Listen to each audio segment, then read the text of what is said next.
Hi friends, welcome back. Today I am going to be showing you guys how I make my own potting mix at home. I will be showing you all the different ingredients I use to make it, and I'm going to explain a little bit about why I use what ingredients and why I like to make my own as opposed to just buy the store-bought stuff. So let's go ahead and get into it. Okay, so the first thing I have that I'm going to be using is this orchid mix. So what's in this mix is it has fine bark, so like orchid bark, activated charcoal, and perlite.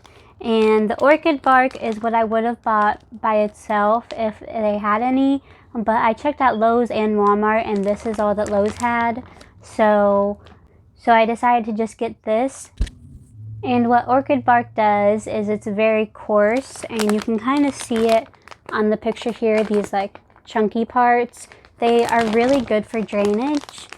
So I wanted to make sure I have lots of that. And then also what's in here is perlite, which I have a little bit more right here that I'm going to add to it. And then activated charcoal, which if this didn't have that in it, I would have got some more to put in the soil. But what activated charcoal does is it helps balance the pH of the soil, and it helps kind of get rid of some bacteria that can cause root rot, and it's just overall really good for the plant. And then perlite is also really good for drainage. And then another thing I'm going to use for the pot, the next thing I want to add to my potting mix is this coconut coir. And what this does is it's very fine and it holds a lot of water. So it helps to maintain a little bit more moisture in the soil.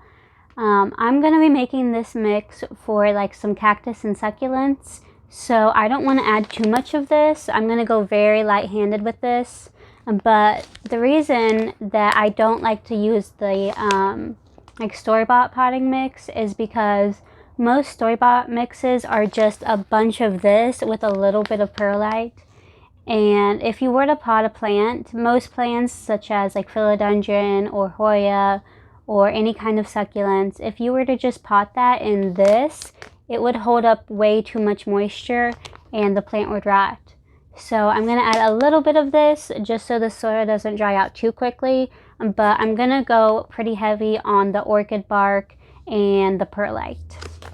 And then the last thing I'm going to be adding is just some of these used coffee grounds that I've saved.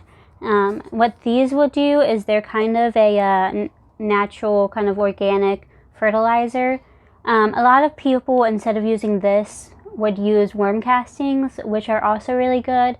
If I didn't already have these, I would have added worm castings, but these work just as well as far as I'm concerned, so I'm just going to make some use out of these. Okay, so this is the orchid mix I'm going to be using, and as you can see, it's very chunky. It's mostly orchid bark, which is really nice because I wanted to buy that separately anyway. So this is going to be the base for our soil mix, and I want there to be a lot of good air circulation through the soil so that the roots don't rot, and this is what's going to do that.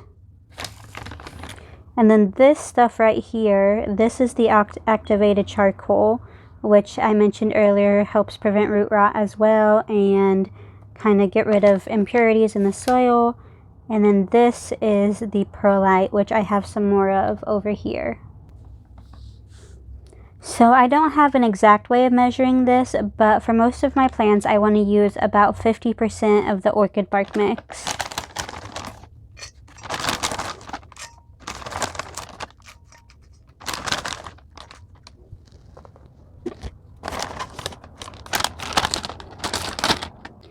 And then with that, I want to use about 25% of the perlite that I have right here. This is the coconut coir I was talking about. It's very fine, and I'm going to use about 15% coconut coir in this mix.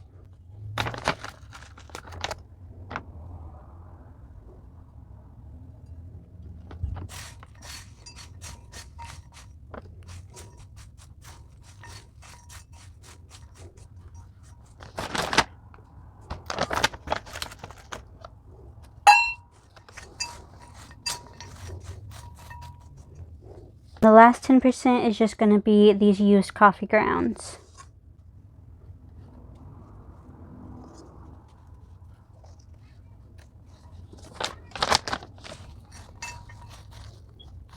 Now I'm just going to make sure it's really well mixed up. So as you can see just by looking at it, the soil is very lightweight and chunky, and it's going to be really easy for the plants to, for the roots of the plants to be able to breathe and have good air circulation. Now you can always adjust this to suit whatever plant you have. So if I had a plant such as an alocasia or maybe a syngonium that likes to have a little bit more moisture in the soil, I would adjust it by adding a little more coconut coir just so that it can hold on to that moisture a little bit better. Alright, I really hope that you guys enjoyed this video. If you have any questions about how I make my soil, or if there's anything I didn't explain well, then please comment down below. I will link the products that I use. Most of these I just got from Lowe's. I do prefer to buy from like a local plant shop if I had one in my town, but unfortunately the only like plant shop we have doesn't really sell plant supplies like this. But you can find most of this stuff online, and it's not too expensive either. That's also part of the reason I like to make my own soil, is because it's a lot cheaper to just buy the ingredients and mix it yourself, and then you have a little bit more control about what you put into your soil than you would if you were to just buy the store-bought potting mix. Which I did want to mention, sometimes it is just easier to buy the potting mix from the soil. So if you do want to do that, that is okay as well. I did want to give a couple suggestions on how you can kind of amend the soil that you get from the store that's already pre-made.